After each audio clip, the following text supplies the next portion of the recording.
આજ તો સવારમાં સરસ મજાના સ્નાન કરી હું અને પતિદેવ આવી ગયા નંદી મહારાજને પાર્ટી કરાવવા માટે। ત્યાં તો નંદી મહારાજ બોલ્યા, દિયા પાર્ટી તો ભલે આપસ, પણ આજે તું હેરાન બહુ થવાની, પતિદેવ સાથે ન જાતી। આજે પતિદેવ મને નવી જગ્યાએ લઈ જઈ રહ્યા છે, જેમ કે ગંગેશ્વર મહાદેવ, જ્યાં કરીને અમે ક્યારેય ગયા નથી। તમને બધેને હેપી મહાશિવરાત્રી અને હર હર મહાદેવ।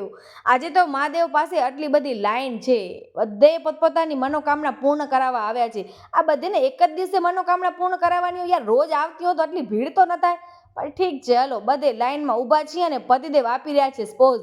મને કે દિયા લાઈન કેવી છે? મેં કીધું બાકી જોરદાર, બહુ તપસ્યા કરાવી। ત્યાં તો મેં જોરથી એક ઘંટ વગાડ્યો। મેં કીધું મહાદેવ પ્લીઝ હવે તમે તેડાવી લેજો મને, પણ ફાઇનલી મંદિરની ઉપર હું પહોંચી આવી છું। બીજો ઘંટ વગાડ્યો, મેં તો મહાદેવ બહુ વાર લગાડી તમે, હવે હું આવી જાઉં છું, હાલો ફટાફટ દર્શન કરતા આવજો, ભલા બહુ ખતરનાક ભીડ। બરસાદી લઈ કરી જરાક વાર બેઠા કર્યા અને ફટાફટ નીકળી ગયા બારે મંદિરની। અને પતિદેવે મને લઈ દીધો આ મિલ્ક શેક, જે એટલો મોટો કે પેટ એકદમ ફૂલમ ફૂલ। ઘરે જઈને સાબુદાણા ખીચડી કાંઈ બનવાનું જ નથી, બે બોલાઈ ગયું, સાવું બોલવાનું હતું। હાલો જેમ તેમ કરીને ઘરે પહોંચ્યા। ત્યાં તો મારા મોટા જેઠ લઈને આવ્યા હતા આઈસ્ક્રીમ। હું નાના કરતી જાઉં ને બધું ઠૂસતી જાઉં। આના 2 પાર્ટ આવશે, મહાશિવરાત્રિના વિડીયો બહુ લોંગ છે એટલે આ ટૂંકો વિડીયો, હાલો।